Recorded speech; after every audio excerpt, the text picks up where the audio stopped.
नमस्कार, मैं सतेंद्र कुमार और आज बात करेंगे हम वक्फ संशोधन विधेयक 2025 के बारे। जैसे कि आपको पता होगा कि 2 अप्रैल को इस बिल को लोकसभा में रखा गया और उसी दिन इसको पास करा लिया गया, जिसके पक्ष में 288 वोट पड़े और विरोध में 232 वोट पड़े।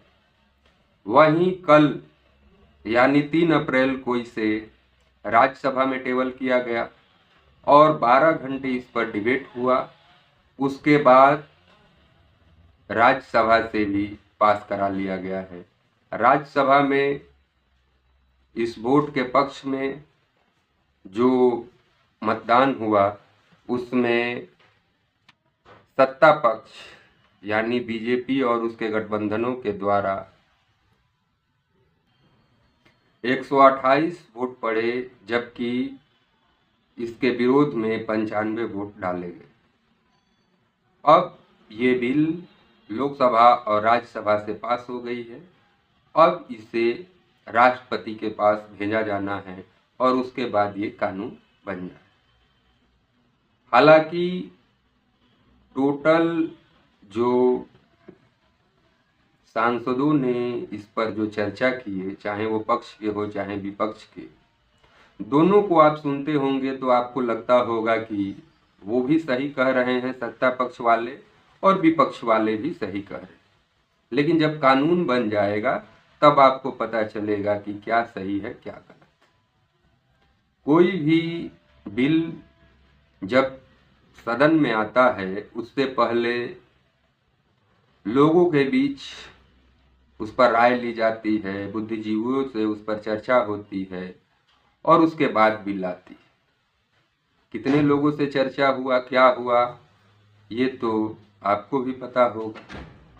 हालांकि आम लोगों को इस बिल से और इस कानून से कितना लाभ होगा ये तो आने वाले समय में पता चलेगा। लेकिन जो 2 पार्टियां सेकुलर खुद को कहती हैं, चाहे वो नीतीश कुमार की जेडीयू हो चाहे वो चंद्रबाबू नायडू की टीडीपी हो, दोनों ने इस बिल का समर्थन किया है और उनका मानना है कि इससे अल्पसंख्यकों का भला होगा।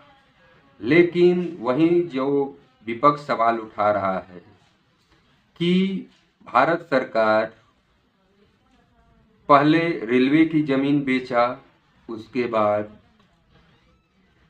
सेना की जमीन बेचा, उसके बाद जितने सरकारी कंपनियां थीं उसमें अपनी हिस्सेदारी बेच दिया और अब उसको बेचने के लिए कुछ नहीं है, तो उसकी नज़र वक्फ की ज़मीन के ऊपर है और उसे वो अपने दोस्तों यारों को बेचना चाहती है, क्योंकि वक्फ की ज़मीन बहुत सी ऐसी है जो प्राइम लोकेशन पर है, यानी कि शहर के बीचों बीच है और उसे लेने के लिए बहुत कम पैसा देना होगा और वो ज़मीन उनकी हो जाएगी। अब आगे क्या होगा इस पर कानून आने के बाद आपको भी जानकारी मिलेगा। लेकिन जहाँ तक मीडिया में चर्चा हो रही है, जो मूल बातें हैं वो जनता को नहीं बताई जा रही। वहीं आम आदमी पार्टी के सांसद ने कहा कि अभी मुसलमानों की बारी आई है, फिर चर्चों की ज़मीन को ये लोग हथियाने की कोशिश करेंगे, फिर मंदिरों की ज़मीन की, फिर मठों की ज़मीन की। अभी तो शुरुआत है, आगे देखिए कहाँ कहाँ तक सरकार जाती है। दूसरी तरफ अखिलेश यादव ने सवाल उठाया कि उधर चाइना गांव पर गांव बसाए जा रहा है भारत की ज़मीन पर, उस पर सरकार खामोश है और कह रही है कि मुसलमानों की गरीबी दूर करने के लिए हम जो ज़मीन वक्फ के पास है और जिसकी ज़रूरत सरकार को महसूस होगी तो उसे बेचकर उन मुसलमान महिलाओं को और गरीब मुसलमानों की भला करे। तो सोचिए कि क्या ज़मीन बेचकर किसी वर्ग की भला करने की बात कही जा रही है। पिछले 11 सालों में भारत सरकार ने 90 लाख हजार करोड़ से अधिक का कर्जा ले चुका है।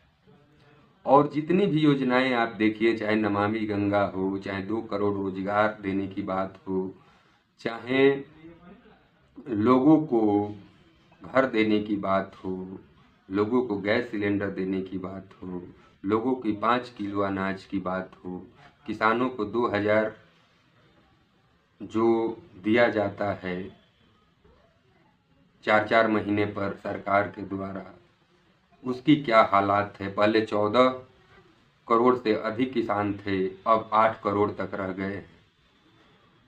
तो जो स्मार्ट सिटी का योजना था उसे भी सरकार बंद कर दी है। किसानों की आय 2022 में दुगना करने की बात है, 2025 आ गया, इस पर सरकार खामोश है। तो तमाम तरह की बातें जो आज देश में है उस पर कहीं ना कहीं सरकार पर्दा डालने की कोशिश कर रही है। उधर अमेरिका, जिसको प्रधानमंत्री डोनाल्ड ट्रंप को कहते हैं कि मेरा फ्रेंड है, वो 27% टैरिफ भारत पर लागू कर रहा है। यानी भारत के जो सामान वहां पर जाएंगे उस पर 27% टैक्स अमेरिका लेगा। इस पर सरकार खामोश है और वक्फ बिल की ज़्यादा इसको चिंता है। तो क्या हिंदुओं के लिए भी कोई सरकार ऐसी कानून ला सकती है जिसमें मठ और मंदिरों की ज़मीनों को बेचकर सरकार कुछ हिंदुओं को भला कर सके? तो ये तो आने वाले समय में पता चलेगा। वहीं चाहे जो विपक्ष के जितने नेता हों, उनके सदन में दिए गए भाषण को आप सुने और आप निष्कर्ष निकाले कि आखिर सरकार की मंशा क्या है। जिस सरकार पर ये सवाल उठ रहे हैं, जिस पार्टी पर ये सवाल उठ रहे हैं कि बीजेपी की कोई भी सांसद, जो विश्व की सबसे बड़ी पार्टी है, उसका एक भी सांसद मुसलमान नहीं है, एक भी सांसद विधायक नहीं है, और वो पार्टी मुसलमानों की इतना चिंता करती है। मुसलमानों को मन में यह भी भय बना हुआ है कि वो पार्टी जो 3 तलाक की कानून लाती है, जो एनआरसी सीए जैसे कानून लाती है, तो क्यों नहीं नमाज पढ़ने के नाम पर घर में पढ़ना है, आप छत पर नहीं पढ़ सकते हैं, रास्ते पर नहीं पढ़ सकते हैं, जबकि तमाम धर्मों के, चाहे वो नवरात्रि का, दशहरे का प्रोग्राम हो, वो भी रोड पर ही आप देखते होंगे कि निकलता है जुलूस, चाहे महावीरी पूजा का हो, चाहे वो कांवड़ यात्रा हो। तो ये कहीं ना कहीं उनको दोयम दर्जे का नागरिक महसूस कराता है। इसके लेकर भी उनको चिंता है कि जो सरकार खुद को कहती है कि हम हिंदू सरकार हैं, हिंदुओं के लिए हैं, वो सरकार मुसलमानों को किस तरह भला करेगी। कहीं उनकी वक्फ की सारी जमीन धीरे धीरे सरकार बेचने की तो बात नहीं कर रही। सदन में यह भी गृह मंत्री ने कहा कि विपक्ष ने आरोप लगाया था कि एनआरसी आ जाएगा तो मुसलमानों की नागरिकता चली जाएगी। क्या एक भी मुसलमानों की नागरिकता गई है?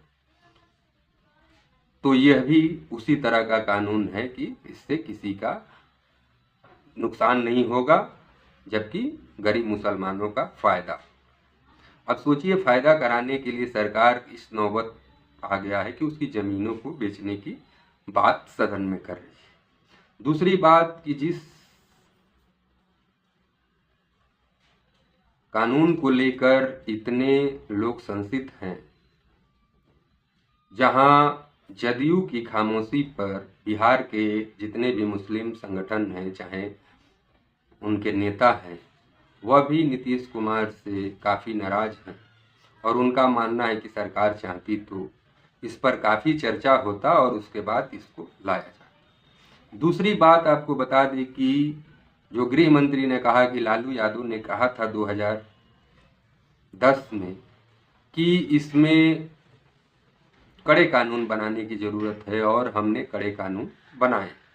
तो आप लालू यादव के जो बयान है 2010 की, वो आप मेरे प्लेटफार्म पर भी देख सकते हैं, और टोटल सोशल मीडिया पर ये बात उनकी वायरल की जा रही है। तो उसमें देखिए कि वो किन बातों को वो सदन में रख रहे हैं और उनकी चिंता किस बात को लेकर। आगे आपको ये बता दें कि जो कानून है, अब तो राष्ट्रपति के बाद साइन के बाद ये कानून बन जाएगा और फिर ये आपके बीच उपलब्ध हो जाएगा, और ये उसके बाद सरकार कब से लागू करती है ये सरकार के ऊपर निर्भर है। तो आज इतना ही। नमस्कार, जय हिंद।